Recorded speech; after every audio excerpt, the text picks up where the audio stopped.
வணக்கம். உங்கள் ஜோதிடர் பிஆர் கணேஷ். திருமண பொருத்தம் பார்க்கும்போது எந்தெந்த ராசிகள் பொருத்தமாக இருக்குன்னு சிம்ம ராசிக்கு பார்ப்போம். சிம்ம ராசிக்கு கும்ப ராசி நல்ல பொருத்தம் இருக்கும். மேச ராசி பொருத்தம் இருக்கும். துலா ராசியும் பொருத்தம் இருக்கும். தனுசு ராசியும் பொருத்தம் இருக்கும். துலாம், தனுசு, மேசம், கும்பம் இந்த 4 ராசியும் ஆணுக்குனாலும் சரி பெண்ணுக்குனாலும் சரி நல்லா பொருத்தம் இருக்கும். சிம்ம ராசிக்கு சிம்ம ராசியே சேரும்.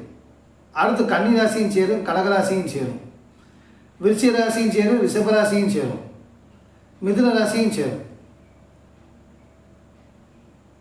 சிம்ம ராசிக்கு பொருந்த இல்லாத ராசின்னு பார்த்தோம்னா மகர ராசி சேராது, மீன ராசி சேராது. இந்த 2 ராசியும் தவிர்ப்பது ரொம்ப நல்லது. பொருத்தம் பார்க்கும்போது ஏன் இந்த 2 ராசியும் பொருத்தம் இல்லாமல் இருக்குன்னு நிறைய பேர் கேட்குறீங்க. 6 கெட்டு தான் அது. சஷ்டாசகம்னு சொல்லுவாங்க. சஷ்டாசகத்தை எவ்வளோ தெரிஞ்ச இடமா இருந்தாலும் சரி, ரொம்ப விரும்பிய இடமா இருந்தாலும் சரி, அது வாங்கக்கூடாது. ஒரு 3 வருஷமோ அல்லது 10 வருஷமோ தான் இருப்பாங்க. அதுக்கப்புறம் அவங்களுக்கு கருத்து வேற்றுமை உண்டாயிடும். அதுக்காண்டி தான் ஒவ்வொரு ராசிக்கும் 6 கெட்டு ராசின்னு சொல்லுவாங்க. இப்போ ரிஷப ராசி எடுத்துக்கிட்டால் துலா ராசி 6 கெட்டு, அது அனுகூல சஷ்டாசகம், 2 பேரும் சுக்கரன் வீடுன்னு சொல்கிறாங்க. அதுவும் சேர்க்கக்கூடாது. அது ஒவ்வொரு ராசியும் நம்ம பார்க்கும்போது எந்தெந்த ராசி நல்ல ராசி பார்த்து சேர்க்கணும்.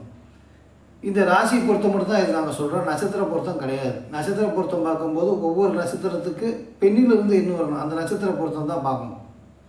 பெண் நட்சத்திரமாக முதன்மை கொண்டு தான் அது எண்ணணும். ஆண் நட்சத்திரம் முதன்மை கொண்டு அது எண்ணக்கு தேவையில்லை. இது ராசி பொருத்தம் பார்க்கும்போது ஆணுக்கும் பெண்ணுக்கும் ராசி பொருத்தம் பார்க்கணும். நன்றி, வணக்கம்.